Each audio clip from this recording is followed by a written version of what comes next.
Hello and welcome to this edition of UCentral News. I'm Jackson Rowbottom. And I'm Patrick Talbot, and with severe weather potentially on the way, we're going to go ahead and toss it over to CJ to open up the show to tell us what we need to know about tonight into tomorrow. CJ, what do you got for us?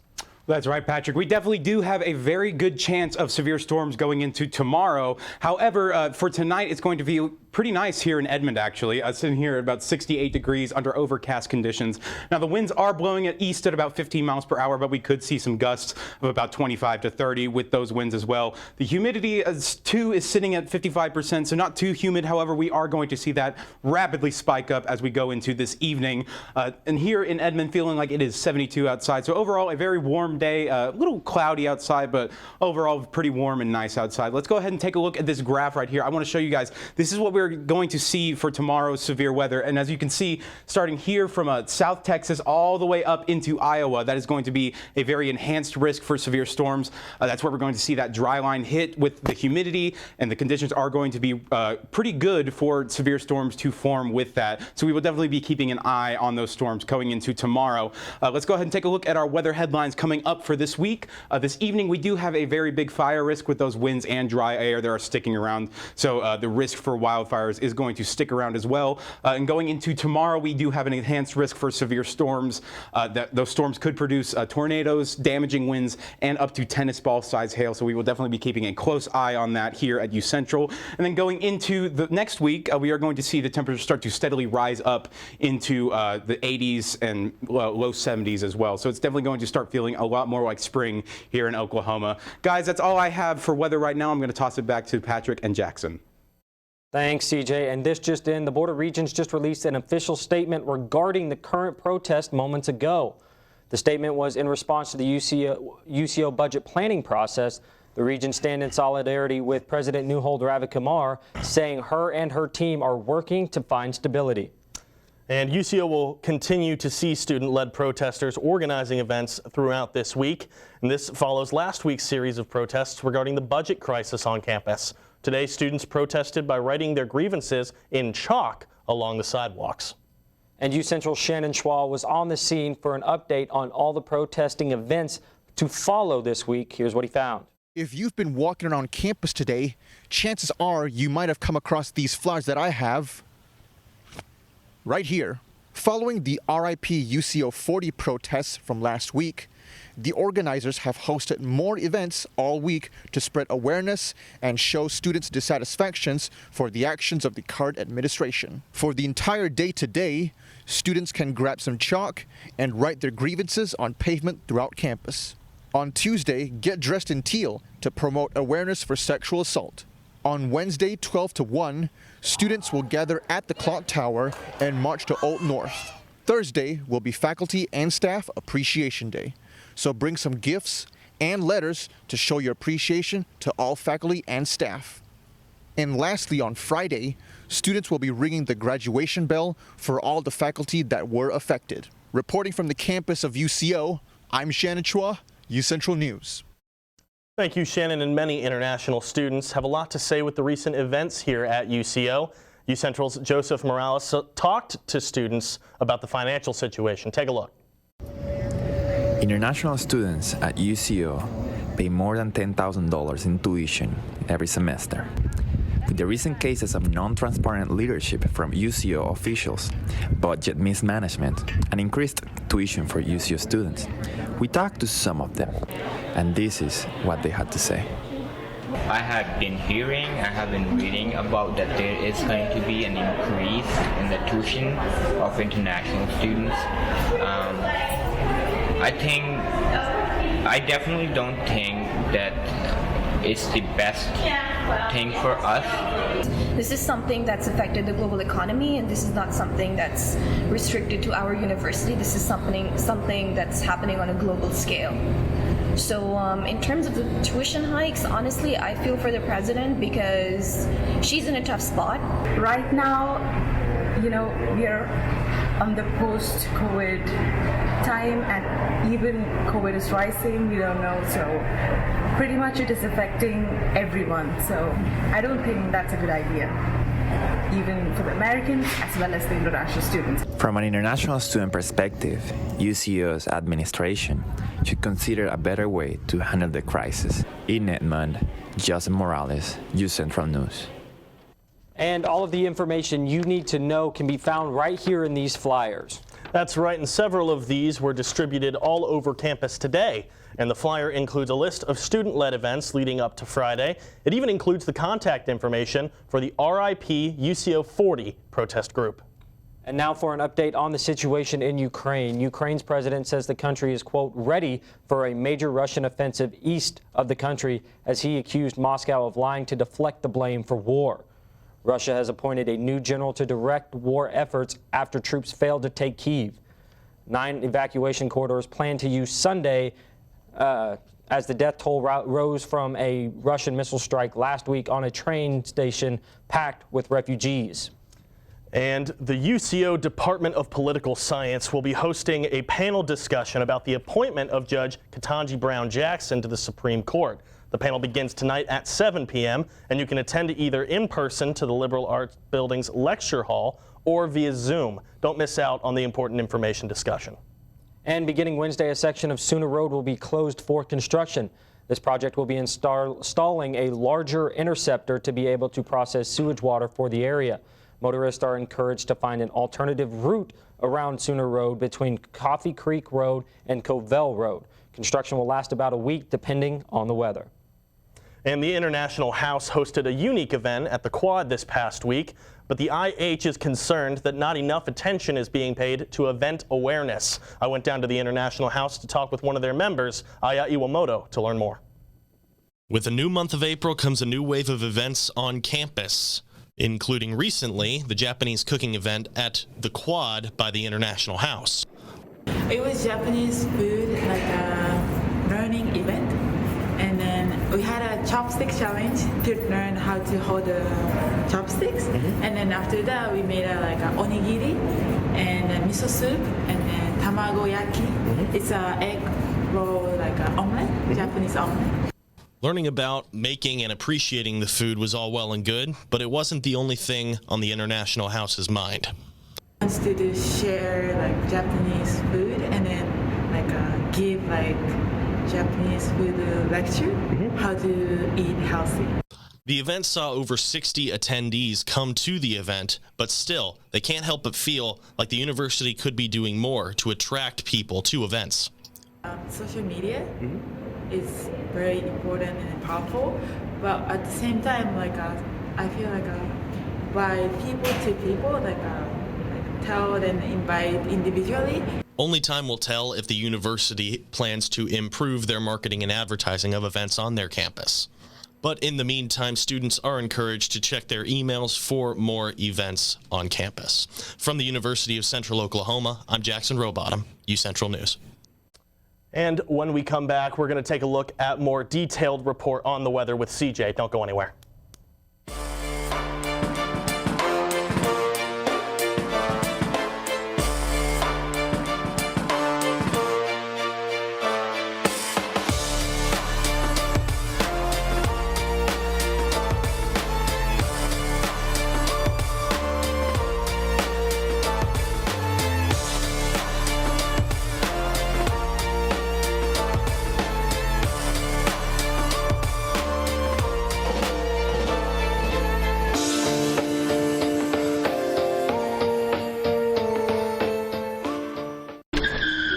If I could go back and change it all, I would. I think I'm gonna miss you the most. I'm sorry. I'm so sorry. I'm so sorry. Maybe it's just the little moments. If I could go back and change it all, if I could go back, I would. But I can't.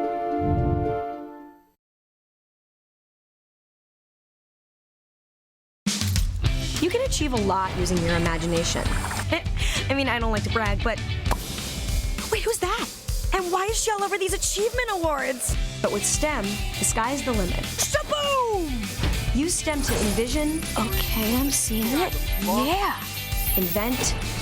Got any ideas? I've got a few, actually. And create a better world. Told you she's super smart. If she can STEM, so can you. Find out more at She Can STEM. In the land of wonder and awe, you won't believe you see what you saw. Where there's something to do for young and for old, where stories are written and then they're retold. Visit travelok.com today.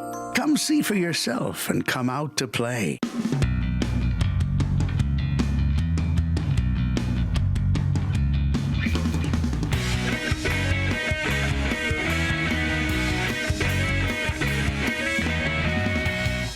And welcome back to the UCentral News. UCO Project Speak invites the Central community to discuss interpersonal violence awareness. It's on us, a movement spreading awareness about campus sexual assault. This event will occur via Facebook Live and Zoom on Tuesday, April 19th. You can attend at 10 a.m., noon, and 2 p.m. that day.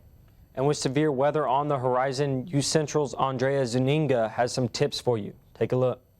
Being located in the center of Oklahoma, it's no surprise that UCO has plans for multiple weather threats in the area. In this season's severe weather threat is spring. I have the little booklets in the classrooms, the red ones that have like the different plans and everything. And you can take your animals into a lot of the shelters on campus. If there is a threat of severe weather, UCO will send out alerts to everyone at the school and will be directed to their closest storm shelter. It's important that they keep up with the spaces, like if they don't get used a lot, to make sure that the basements haven't flooded and things like that. Every building in the school has its own primary and secondary shelters and basements. And those signed up for the Central Alert on UConnect will get the latest information in the case of an emergency situation. And from Edmond, Oklahoma, I'm Andrea Zuniga. Thanks, Andrea. And with that severe weather that's coming up, it's going to be good to have a plan if you're on campus. But let's go ahead and toss it over to CJ so he can tell us what more we need to know about tonight into tomorrow. CJ, what do you got for us? Thank you, Patrick. It's exactly like Andrea said. Springtime here for us in Oklahoma means it is severe weather season.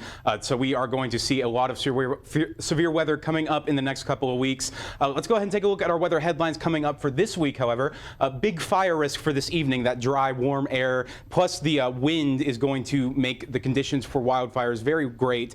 So we will definitely be keeping an eye on those. We do have an enhanced risk for severe storms going into tomorrow night, or tomorrow and tomorrow night as well. And with those storms, we could see some tornadoes, some damaging winds, and some hail along with those. We will definitely be keeping an eye out on those storms. And going on later into this week, we will see some warmer temperatures start to emerge as we move further towards the weekend and into next week. Let's go ahead and take a look at current conditions around the state of Oklahoma right here. And as you can see, pretty much most of the same for a majority of the state. As you can see, up in the northeastern part of Oklahoma, that's where we had a couple of storm systems moving through. So that's why you see 62 in Tulsa, 55 in Miami. But for the rest of the part of the state, most of the same. Oklahoma City sitting about 68 degrees, Clinton 72, Guyman 71. So overall, pretty warm out there today. Not too bad for Oklahoma. Let's go ahead and take a look at tonight's forecast for us here in Edmond. 58 is going to be our low under mostly clear skies. Those winds are going to still keep blowing east at about 10 to 20 miles per hour. But the humidity is the main story here. That humidity is going to spike up rapidly from 55% up to 90%, and is going to remain that way into tomorrow. And that's the reason that we're going to see the risk for severe storms is all of that humidity remaining around here in Oklahoma. However, for tonight, we aren't going to see much of a rain chance, a 0% chance. We could see some scattered, isolated storms, but they should last for only about a minute or two. Let's go ahead and take a look at lows around the state of Oklahoma. And it's pretty much most of the same. Oklahoma City sitting about 59 degrees, same with Lawton. Guyman 54, Idabel in the south sitting about 64. So overall, pretty cool tonight, not too cold. We won't have to worry about any freezes. However, going into tomorrow, that's when we're going to see that dry line. And you can actually see that dry line in western Oklahoma, parts at about Lawton. But you can see that's where the temperatures are going to spike up, 95 being the high in Altus tomorrow. A couple of 90s as well in western Oklahoma. But for the rest of the state, we're going to stick around the 80-degree mark with high humidity as well. So let's go ahead and take a look at our daily forecast coming up for you tomorrow here in Edmond. 7 a.m. for your commute to work. It is going to be a muggy 63 degrees. It's going to be very sticky on your way driving to work or to school. And then going into the afternoon, we are going to see that temperatures start to rise. However, the humidity is going to remain relatively the same. The clouds should clear up a little bit around noon, but they are going to come back in the evening. And in the evening is when we're going to see the greatest chance for the severe storms. Cloudy, 81 degrees at 7 p.m. So we will definitely be keeping an eye on that. And I want to show you guys this chart here of the severe weather risk for the United States. And as you can see here is a very long line of storms that we will be watching tomorrow. It extends all the way down here from central Texas all the way up to Iowa. And right here in the middle is Oklahoma. So we will definitely be getting a lot of that mix. Now, we aren't going to see a lot of storms tomorrow. We do this place right here is just the potential for storms. The conditions will be right for severe weather to be produced in these areas. However, we aren't expecting a lot of rain with these systems moving through. Let's go ahead and take a look at our 7-day forecast. As you can see, going into tomorrow, we only have a 20% chance of rain, but that 20% chance, if we do get a storm that develops, that will most likely develop into a severe storm with the conditions that are met. And then going into next week, as you can see, coming in on Friday, our temperatures are going to rise back up to the 80s and mid 70s. So we will definitely be keeping a close eye on those storms, and we will keep you updated if anything is to develop. For right now, I'm going to toss it back to the desk. Thank you very much, CJ. And when we come back from the break, UCO's Tyler Lursch will have more on the central music scene. Don't go anywhere.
Sometimes the things we do or say can make others feel hurt, excluded, or isolated.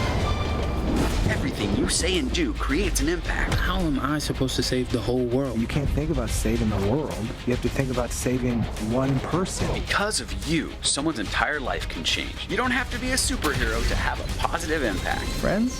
Friends.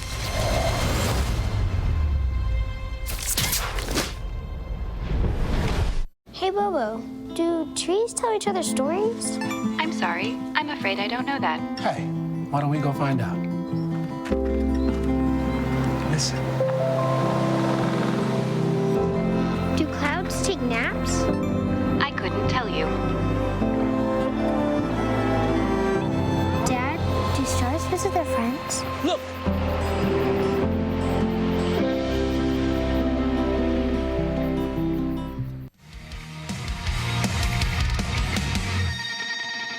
Hello, and welcome to the Central Music Scene. I'm Tyler Lursch, and I've been a musician for over 10 years, and I'm also involved in the local music scene here in OKC with my own band, Tar Creek. I'll be bringing you all the latest news concerning artists, shows, releases, as well as national music news. Let's go right into it. First for today, Jack White has released his latest album, Fear of the Dawn. The album was released on April 8th and is Jack White's 5th solo album. Each track is different from the last and calls back to different elements of the White Stripes sonically, but also implements some new musical textures that'll pique your interest. I highly recommend giving it a listen, and it's available on all streaming services right now. And second for today, New Baby No Money. He released a single this last Friday titled Mathematics. Flame suit, French letter, and my girl bad. Gatekeeper says open. So far, it's gathered over 323,000 views on YouTube, and I would recommend giving it a listen. To me, it feels like the perfect song to put on the drive home. If you'd like to check out the single, it's available on all streaming services right now. And third for today, Isle of Wight indie rockers Wet Leg have released their self-titled album. It was released on April 8th, and their song Chaise Long already has over 13 million listens on Spotify, and is currently at the 9th place on iTunes charts. The album reminds me of a combination of early White Stripes and surf rock. If you'd like to listen to the album, it's available on all streaming services right now. And finally for today, ACM at UCO, otherwise known as the Academy for Contemporary Music, will be holding a special event that's available to both students and the public. Tomorrow on April 12th at 2 p.m., Mark Geiger, the co-creator of Lollapalooza and creator of Save Life, will be speaking at ACM at UCO in a masterclass. Entry is free and the event will be taking place in the ACM Live Room. Well, that's all I have for today. Be sure to check in on Wednesday for this week's lineup of shows around OKC. Back to you at the desk. Thanks, Tyler. And Aaron recaps the Masters coming up after this.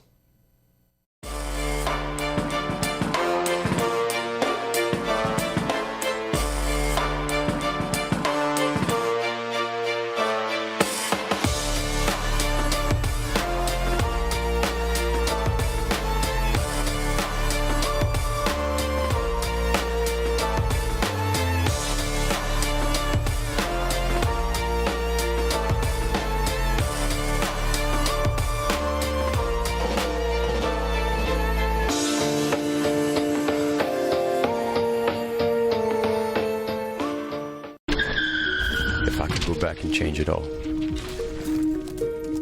I would. I think I'm gonna miss you the most. I'm sorry. I'm so sorry. I'm so sorry. Maybe it's just the little moments. If I could go back and change it all, if I could go back, I would. But I can't.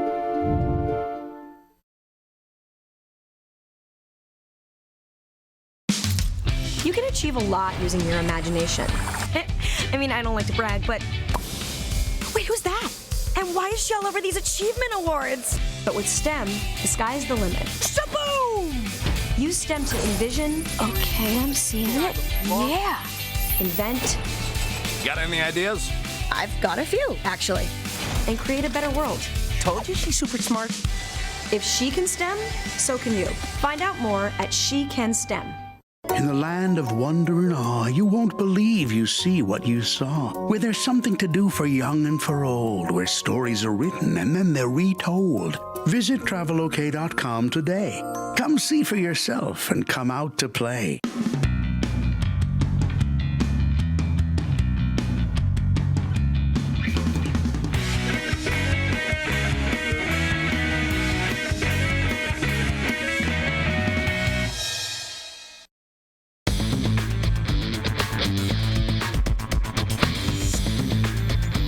Welcome back, Bronco fans. I'm Aaron Galvin, and this is your Monday Sports Update. The UCO softball team was dominant over the weekend, winning 4 games in blowout fashion on Saturday and Sunday. The Broncos pummeled Lincoln on Saturday and gave up no runs in either game while scoring a combined 22 of their own. Then the Broncos rolled over Central Missouri on Sunday, winning by a combined score of 18-2. The team faces more conference action coming up on Friday and Saturday as they will face off against Northeastern State and Rogers State. And both of those doubleheaders will be in Edmond. And some tragic news came out of the NFL this weekend as Pittsburgh Steelers quarterback Dwayne Haskins was struck by a car on a highway in South Florida early on Saturday morning and was pronounced dead on scene. Haskins was in Florida training with some of his teammates and was walking on the highway when he was hit by a dump truck. Haskins was a star as a one-year starter at Ohio State in 2018 and finished 3rd in Heisman voting that year. Haskins was then a first-round pick by Washington and was entering his 2nd full year in Pittsburgh. Haskins would have turned 25 in May. And the NFL world expressed their condolences on social media, including Haskins' Ohio State teammates. And speaking of Ohio State, here's Ryan Day, who was Haskins' offensive coordinator in 2018 and is now the head coach of the Buckeyes, talking about Haskins' legacy in the Scarlet and Gray. He was 11 years old walking through this facility and said that this is what I'm going to do, and then did it. I think that's the legacy that he's going to leave behind to so many other younger people across the country, not just in Buckeye Nation, is that you can set a dream and goal and go achieve it, and he did it. Ohio State will pay tribute to Haskins in this weekend's spring game. And the 2022 Masters concluded yesterday afternoon at Augusta National as American Scotty Scheffler out of the state of Texas entered Sunday's final round with a 3-shot lead. And although there were some tense moments on the course, Scheffler was able to put a solid final round together and hold off a hard-charging Rory McIlroy to win the golf tournament. It was a solid tournament for Scheffler overall as he held the lead for the majority of the final 3 days. Scheffler won his first green jacket and continues his hot streak with a blazing start to 2020. But it wasn't always smooth sailing for Scheffler, and he had his moments of doubts. Here he talks about his mindset coming into the final round. This morning I was so stressed out. I didn't know what to do. I was sitting there, I was telling Meredith, I was like, I don't think I'm ready for this. You know, I'm not ready. I don't feel like I'm ready for this kind of stuff. And I just felt overwhelmed. That was a great Masters, very intense action. It was. I was glued to the screen the entire Sunday. It was amazing. I don't think I turned the TV off. Watching Tiger come back from what he came back from was also really impressive. And he beat all the healthy guys too. Jordan Spieth, Brooks Koepka, all of them. Yeah. So, but yeah, it was definitely a fun Masters. We look forward to watching the next Masters. We actually have the next major coming up in May in Oklahoma. In Tulsa. Yeah, we'll have some updates on that later on in the show. But that's all the time we've got for sports. Thank you, Aaron, for joining us. We're going to go ahead and toss it to break. And on the other side, CJ will give us one last look at the weather.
Sometimes the things we do or say can make others feel hurt, excluded, or isolated.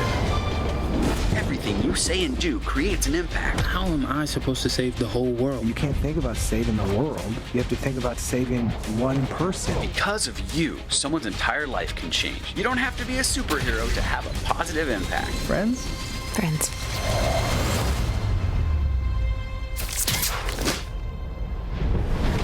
Hey, Bobo, do trees tell each other stories? I'm sorry. I'm afraid I don't know that. Hey, why don't we go find out?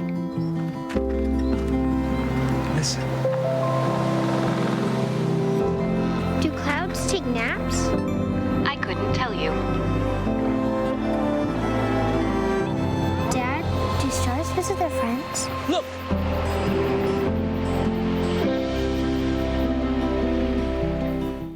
Welcome back to UCentral News, and it is tornado season here in Oklahoma, so we will definitely be keeping a very close eye on the weather, especially for this week going into tomorrow. Severe chance for storms is going to be pretty enhanced, but for right now, we're going to take a look at our 7-day forecast coming up here, and as you can see, going into tomorrow, that's where we're going to have the severe storms. It's only a 20% chance of rain, but with that 20% chance, the conditions will be right that if a storm were to develop, that it would turn into a severe storm. It would be very likely that it would produce damaging winds, hail, and even some tornadoes with those storms. So we will definitely be keeping a very close eye out on the weather tomorrow. However, going later into the week, as we can see, temps are going to steadily rise back up to what we're used to seeing here in Oklahoma.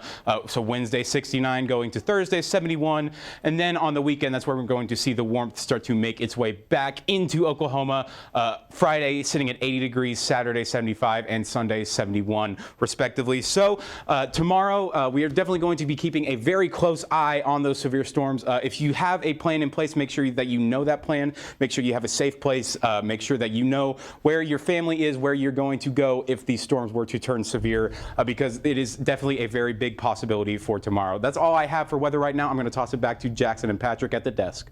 Thanks, CJ. And like he said, we will keep you updated tomorrow as more updates come in. But just be careful, stay weather aware. Obviously, it could be very bad tomorrow, guys. Right, and make sure you have a location to go to if the weather turns sour. Yeah. I know I have a place. I'm sure y'all two do as well. Just keep it with UCentral Media. CJ is going to take care of everything. Yeah, that's absolutely right. That's all the time we have today. I'm Patrick Talbot. I'm Aaron Galvin. And I'm Jackson Rowbottom. Thanks for tuning in. Tune in tomorrow at 4:30 for another edition of UCentral News. Stay safe, Broncos.